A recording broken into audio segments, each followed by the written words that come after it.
So one of the things I love most about working in graduate school or post-baccalaureate for our nursing students is that the best of it isn't just a sharpening of your skills. A lot of you already have a lot of those. It's a sharpening of how you see yourselves and the contributions that you are each uniquely here to make. It is a privilege to witness that in any student from afar. But for our next speaker, I had a front row seat. Denelsen Dandi, come on up, is notoriously soft-spoken. But still, he networked his way onto the Katz School's communications team. He made his mark in internships, in coursework, through hardship. And just a few weeks ago, and yesterday, he tells me, he just happened to present on brand strategy to the Zimbabwean consulate. No big deal, no big deal. And like all of you, he is about to start his next chapter, and they will be so incredibly lucky to have him. So Denelsen, it's my enormous privilege to pull you up to stage where you belong and to let us know. Thank you.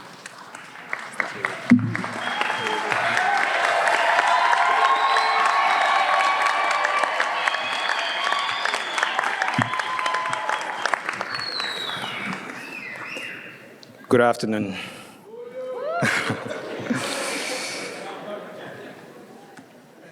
Thank you, Michael Katz, Dean Russo, President Behrman, Provost Bowman, Professor Panzarella, and Sophia Binoris, to all of the faculty and staff who shaped us, the families and friends who supported us, and to my fellow graduates, it is an honor to stand before you today.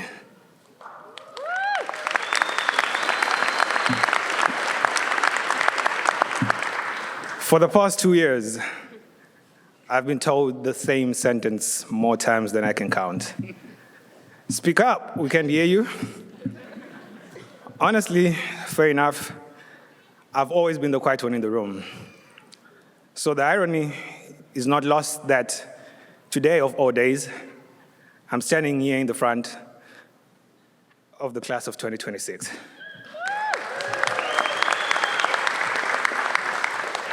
But maybe that is the lesson. In the fields we study here at Katz School, we learn that a brilliant idea can get lost in a poor system. A powerful message can disappear without the right channel. And sometimes, a quiet voice just needs the right room. For me, the Katz School became that room. It became a community where my quiet voice didn't have to become loud to matter. It only had to become clearer. Today, this microphone is my interface. And suddenly, the voice people kept asking me to raise can reach the back of the room. It's a reminder that we don't need to be the loudest to make the most impact. We just need to be within the right community.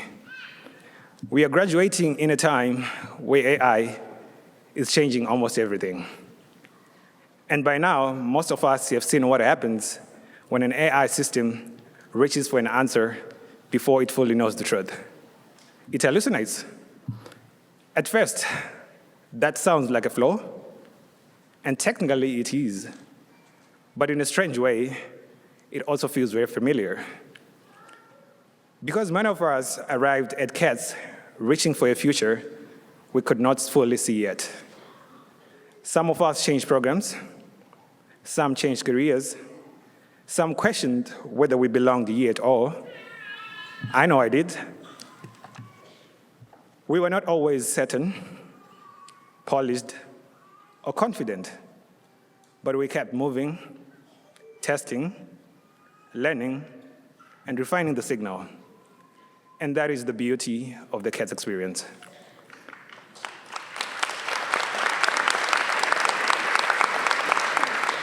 We did not just study science, technology, health, analytics, or media.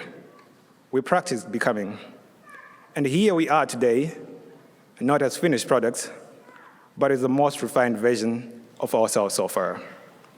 We did not hallucinate backward, we imagined forward, and then we did the work to make the future real.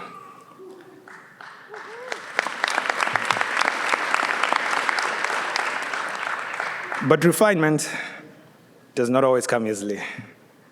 Sometimes it comes through pressure, sometimes through uncertainty, and sometimes through loss. On a day like this, filled with celebration and profound and proud families, we also hold space for the people who should have been here with us. For me, that person is my mother, whom I lost during my final semester. I know I'm not the only one graduating today while carrying someone in my heart. When we lose people we love, the future changes shape. The version of life we imagined with them suddenly has to be rewritten without them physically beside us. But love does not disappear. It becomes part of our discipline.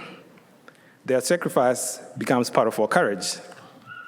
Their belief in us is part of the strength that carries us forward. Today, as we walk across the stage, we do not walk alone. We carry the people who prayed for us, sacrificed for us, challenged us, encouraged us, and we are the divine version of their love. So, class of 2026, as we leave this place, maybe the challenge is not to become louder. Maybe the challenge is to become clearer. Whether you came here from Nepal, India, Nigeria, Zimbabwe, New York, or anywhere else in the world, you found your way to this community.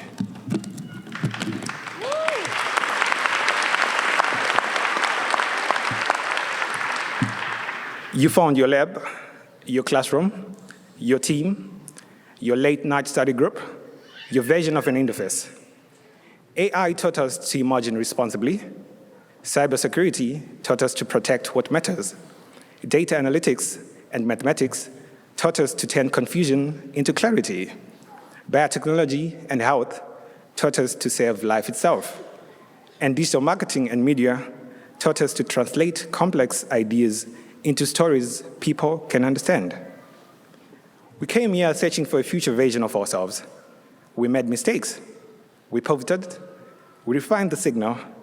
And now we live not as finished products, but as living prototypes of what is possible.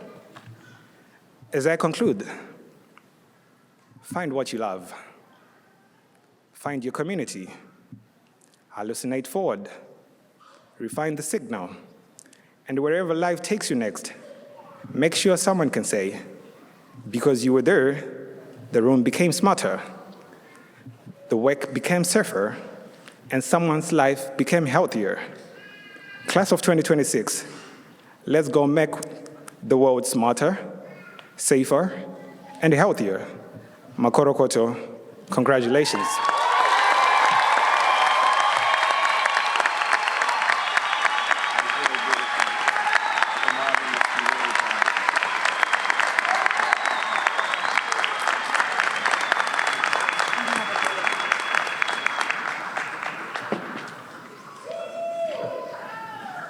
To your left. Left, Joe.